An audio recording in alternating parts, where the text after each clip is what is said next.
Welcome to சுடர் கருணை பிரகாசம் சேனல். வாங்க முட்டைக்கோசு சாதம் எப்படி செய்யுங்கிறதான் இன்றைக்கி பார்க்க போகிறோம்.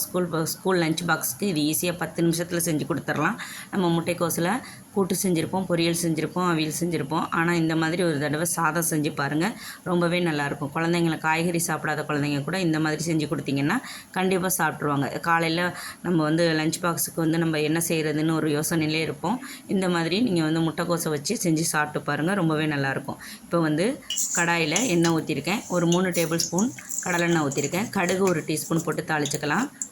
கடுகு, கடலப்பருப்பு, உளுந்து இது 3 போட்டு நம்ம நல்லா சிவக்க வறுத்து விட்டுக்கலாம். கடுகு நல்லா பொரிய விட்டுக்கோங்க. இப்போ கடலைப்பருப்பு 1 டீஸ்பூன், உளுத்தம்பருப்பு 1 டீஸ்பூன் போட்டிருக்கேன். எல்லாம் போட்டு நல்லா பொரியணும். நல்லா பொரிஞ்சதுக்கப்புறமா நீல வாக்கில் அரிஞ்ச வெங்காயம், 1 வெங்காயம் நான் சேர்த்துருக்கேன். இதில் முட்டைக்கோசு நீல வாக்கில் தான் இருக்கும், அதனால் நான் நீல வாக்கில் கட் பண்ணி போட்டிருக்கேன். இல்லை பொடி பொடியாக கட் பண்ணி போடுறதுனாலும் நீங்கள் போட்டுக்கலாம். இப்போ பச்சை மிளகா, 1 பச்சை மிளகாவை நான் 3ஆக உடச்சி போட்டிருக்கேன். காரம் வேறு நம்ம போட போகிறோம், பார்த்து போட்டுக்கோங்க. உங்கள் குழந்தைங்க ரொம்ப காரம் சாப்பிடுதுன்னா நீங்கள் அதிகமாக சேர்த்துக்கலாம். இல்லை கம்மியாக தான்னா நீங்கள் மைல்டாக சேர்த்து செய்கிறது தான் நல்லது. காலையில் 10 நிமிஷத்தில் ஸ்கூலுக்கு லஞ்ச் பாக்ஸுக்கு நீங்கள் இதை 10 நிமிஷத்தில் செஞ்சு முடிச்சிடலாம். சாதம் ஒரு குக்கரில் வச்சுட்டு இதெல்லாம் தாளித்து விட்டு நீங்கள் செஞ்சிங்கன்னா 10 நிமிஷத்தில் செஞ்சிடலாம். இப்போ ஒரு 2 கைப்பிடி அளவுக்கு முட்டைக்கோசு நல்லா மெல்லிசாக சீவுனது, கொஞ்சமாக கேரட்டு திருவுனது போட்டிருக்கேன், கொஞ்சம் கலர்ஃபுல்லாக இருக்கணுங்கிறதுக்காக. இதை நல்லா முதல்ல தண்ணியெல்லாம் சேர்க்காமல் நல்லா வதக்கி விட்டுக்கோங்க. அதில் இருக்க தண்ணியிலே வதக்கிக்கோங்க. நம்ம லாஸ்ட்டாக மசாலா பொடியெல்லாம் போட்டுட்டு நம்ம தண்ணி தெளிச்சுக்கலாம். இது சாதாரணமாக செய்கிற ஒரு முட்டைக்கோசு பொரியல் தான். ஆனால் இந்த மாதிரி மசாலா தூளெல்லாம் போட்டு நீங்கள் சாதம் செஞ்சு கொடுத்து விட்டிங்கன்னா கண்டிப்பாக குழந்தைங்க சாப்பிடுவாங்க. அப்புறம் 1 டீஸ்பூன் அளவுக்கு சால்ட்டு சேர்த்துக்கலாம், டேபிள் சால்ட்டு. இதையும் போட்டு அந்த உப்பு போட்டு நல்லா வதக்கி விட்டுக்கோங்க. சாதத்துக்கு பத்தலைன்னா நம்ம அப்புறமா லேஸ்ட்டில் கடைசியாக சேர்த்துக்கலாம். இது இஞ்சி பூண்டு பேஸ்ட்டு, இந்த கரம் மசாலாலாம் சேர்த்து கூட செய்யலாம். நான் இன்றைக்கி சாதாரணமாக எப்படி நம்ம மாங்காய் சாதம், தேங்காய் சாதம்லாம் தாளித்து விட்டு எப்படி செய்வோம் அந்த அளவுக்கு நான் செஞ்சுருக்கேன். டிஃப்ரெண்ட் வெரைட்டியில் நம்ம முட்டைக்கோசை வச்சு என்ன விதமாக செய்யலாமோ அந்த அளவுக்கு செய்யலாம். கொஞ்சமாக மஞ்சத்தூள், 1 டீஸ்பூன் மல்லித்தூள், ஒரு 1/4 டீஸ்பூன் அளவுக்கு மிளகாத்தூள். ரொம்ப போட்டுறாதீங்க, ரொம்ப மசாலா வாடை அடிக்கும். இதில் கரம் மசாலாலாம் சேர்க்கலாம், நான் அதெல்லாம் சேர்க்கல. மிளகாத்தூள், மல்லித்தூள், மஞ்சத்தூள் 1/4 டீஸ்பூன், மல்லித்தூள் 1 டீஸ்பூன், 1 டீஸ்பூன் கம்மியாக தான் சேர்த்துருக்கேன். மிளகாத்தூள் ஒரு 1/4 டீஸ்பூன் சேர்த்துருக்கேன். தண்ணி ஒரு 1/4 கப் அளவுக்கு விட்டுருக்கேன். ஏன்னா அந்த முட்டைக்கோசு நறுக்கு நறுக்குன்னு இருந்தால் குழந்தைங்க சாப்பிடாது. கொஞ்சம் வேக வைங்க. நல்லா இந்த மாதிரி நல்லா வதக்கி விட்டுக்கோங்க. வதக்கி விட்டுட்டு ஒரு 10 நிமிஷம் வச்சுட்டு அப்படியே விட்டுருங்க.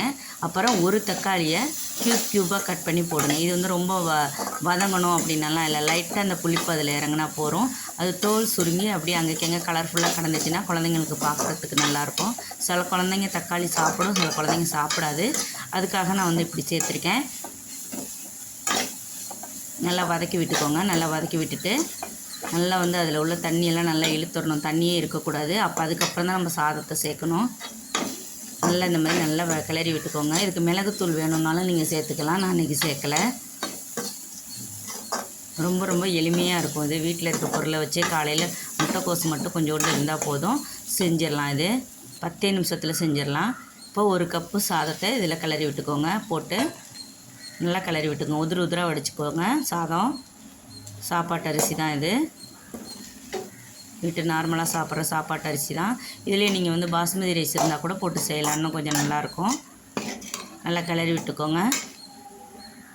உப்பு பத்தலைன்னா இந்த டைம் நீங்கள் பார்த்துட்டு செக் பண்ணி போட்டுக்கலாம். அவ்வளோதான் அந்த முட்டைக்கோசு சாதம். ரொம்பவே நல்லாயிருக்கும். 10 நிமிஷத்தில் நம்ம காலையில் பல பேருக்கு இப்போ குழந்தைங்களுக்கெல்லாம் ஸ்கூலுக்கு லஞ்ச் பாக்ஸுக்கு என்ன கட்டுறதுன்னே ஒரு குழப்பமாக இருக்கும். நம்ம பீட்ரூட்டு சாதம் செய்வோம், கேரட்டு சாதம் செய்வோம். அந்த வகையில் நான் இன்றைக்கி முட்டைக்கோசு சாதம் செஞ்சு காமிச்சிருக்கேன். ரொம்ப ரொம்ப எளிமையாக காலையிலேயே ரொம்ப போட்டு நம்ம இது பண்ணிக்காமல் இந்த மாதிரி செய்கிறது எப்படின்னு நான் போட்டிருக்கேன். ரொம்பவே நல்லாயிருக்கும். குழந்தைங்களுக்கு இந்த மாதிரி செஞ்சு கொடுத்து விடுங்க. இதுக்கு வடகம், வத்தல் இதெல்லாம் குழந்தைங்க சாப்பிட்டுச்சுன்னா அதை சைடிஷ்ஷாக வச்சு கொடுத்து விடலாம். ரொம்பவே நல்லாயிருக்கும். இந்த முட்டைக்கோசு சாதம் உங்களுக்கு பிடிக்கும்னு நினைக்கிறேன். பிடிக்கிற வகையில் தான் நம்ம ரெசிபி எல்லாமே இருக்கும்.